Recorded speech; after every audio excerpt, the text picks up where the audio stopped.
Assalamualaikum warahmatullahi wabarakatuh. Sedikit perkenalan dari saya.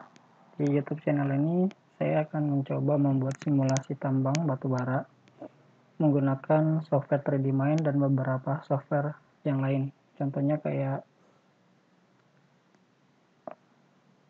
slide, rock science slide, terus sama dibantu Excel juga. Mulai dari persiapan data sampai dengan analisis ekonomi secara sederhana. Pada video pertama ini atau bagian pertama ini, saya akan memperkenalkan sedikit tools dari software 3D Mind ini karena bisa dibilang ini adalah newcomers, software yang baru datang, baru dikembangkan beberapa tahun terakhir ini. Saya menggunakan software ini lebih sering daripada software-software yang lain seperti Mindscape karena toolsnya lebih simple, lebih gampang. Di sini ada menu bar ya, ada menu bar. Terus di sini ada file-file yang tempat teman-teman simpan. Terus ini ada layar kerja kita. Nanti kita sambil jalan, sambil sedikit-sedikit belajar terkait dengan tools-tools yang ada di sini. Nah, sebelum kita memulai project kita pertama setting project dulu. Pertama teman-teman harus siapkan dulu folder untuk menyimpan project yang akan teman-teman buat. Nah, di sini saya sudah menyiapkan, contohnya adalah di bagian simulasi tambang, terus di folder batubara. Caranya tinggal klik kanan, set as current path, seperti di Surpak ya. Nah, di sini bagian pertama adalah kita akan mengimport data topografi, membuat DTM, sampai membuat konturnya lagi. Data yang perlu teman-teman siapkan adalah data topografi berupa nilai X, Y, Z-nya. Nah, kalau misalnya udah ada, cara importnya gampang banget. Teman-teman tinggal copy nilai X, Y, Z-nya, terus di-paste-kan ke software 3D Mind. Caranya edit, paste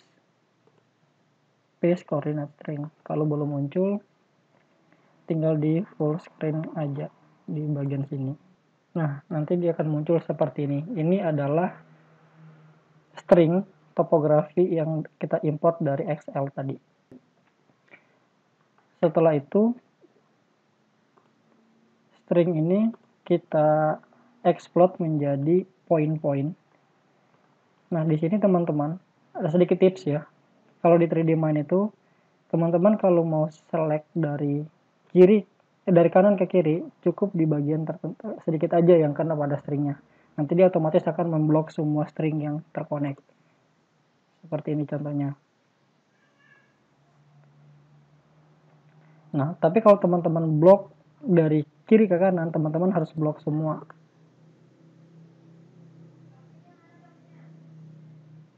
Kalau cuma setengah atau tidak semua, tidak akan terblok.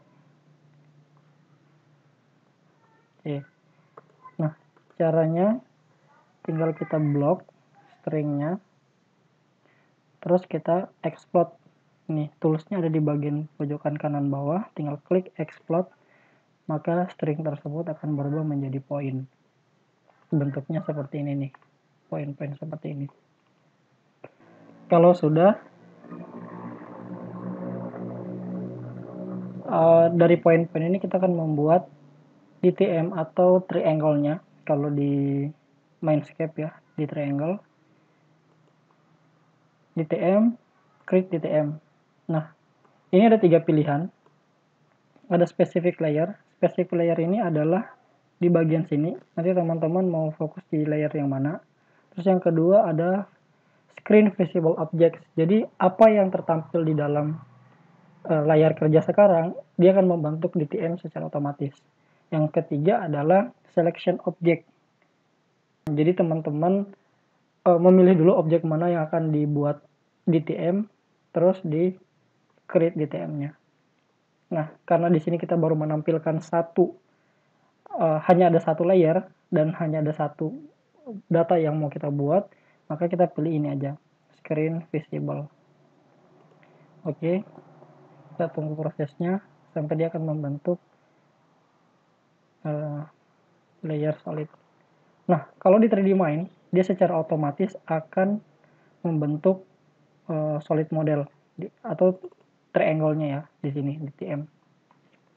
Kalau yang untuk layer management ini berbentuk akan layer project yang berbentuk string dan point. Kalau di sini ini berbentuk triangulasi.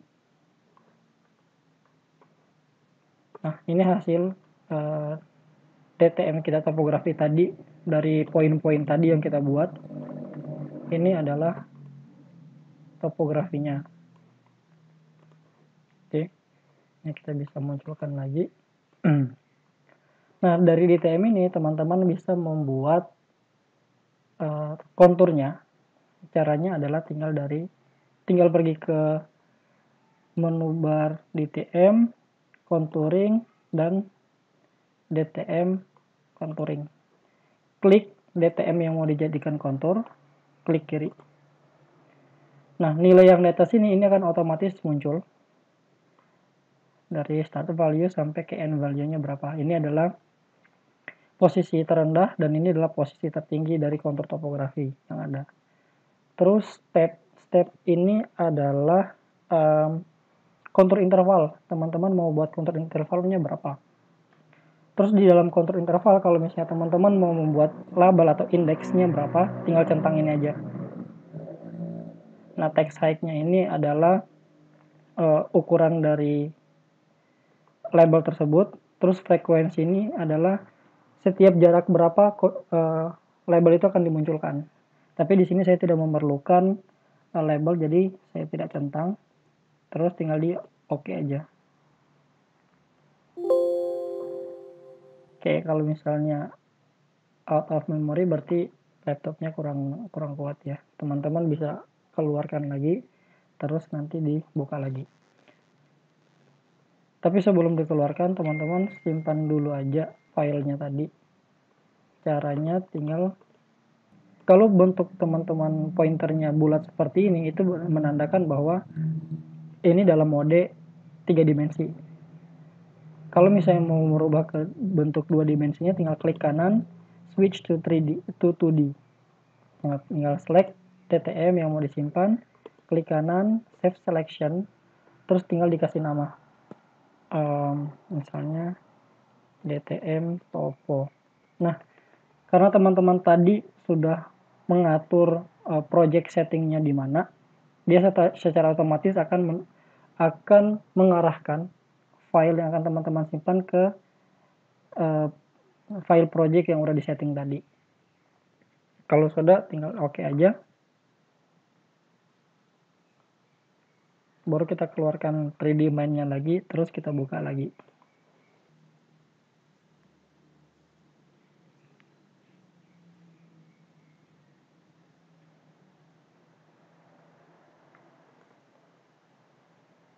Oke. Coba kita pastikan lagi file project-nya, klik kanan. Terus ini adalah data yang kita simpan tadi, DTM topo.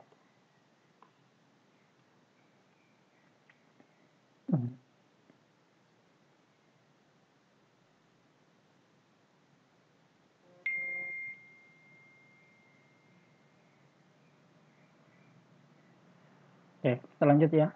Cara membuat DTM ke kontur, membuat kontur dari DTM maksudnya. Pergi ke DTM, contouring, DTM contouring. Klik. Ini kita hilangkan. Jadi 1, terus oke. Nah, ini adalah hasil pembentukan kontur dari DTM yang tadi. Dari poin tadi yang kita import, terus kita jadikan DTM, terus dari DTM kita jadikan kontur. Nah, dari kontur ini kita bisa jadikan poin juga. Caranya kayak yang pertama tadi, tinggal di blok konturnya, terus klik explode. Nah, ini adalah hasil explode.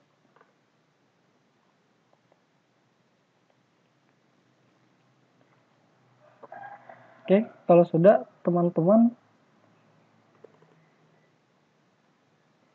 bisa menyimpan kontur ini ke dalam file 3D Main sendiri atau ke dalam file project seperti AutoCAD, DXF maksudnya. Caranya tinggal klik kanan, save selection, terus di sini tinggal pilih tipe filenya mau seperti apa. Ada surpak yang string filenya, terus ada mapgis juga, ada AutoCAD DWG atau DXF, terus ini adalah yang file untuk yang 3D Main, yang internalnya 3D Main.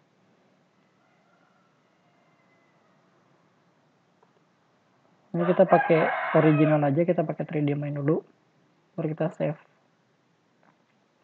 Tunggu sampai selesai. Oke, nanti setelah itu ini adalah komennya, hasil laporannya. Nah, bagaimana kalau misalnya teman-teman cuman punya data topografi, bukan cuma ya, maksudnya udah berbentuk kontur gitu. Nah, ini saya punya contoh di dalam folder tadi. Sini saya punya data kontur topografi dalam bentuk DXF. Cara importnya gampang banget, teman-teman tinggal drag and draw aja ke sini terus dilepaskan. Maka secara otomatis file akan masuk ke dalam 3D Main. Atau dari sini juga sama aja sih. Ini kontur dalam bentuk DXF, tinggal tarik aja. Import data topografi udah selesai, pembuatan data selesai, tinggal di save seperti cara-cara yang sebelumnya. Nah, di video berikutnya kita akan mencoba membuat drill hole database-nya dari databor yang sudah kita siapkan sebelumnya. Cukup sekian tutorial import data topografi kali ini. Sampai ketemu pada video berikutnya.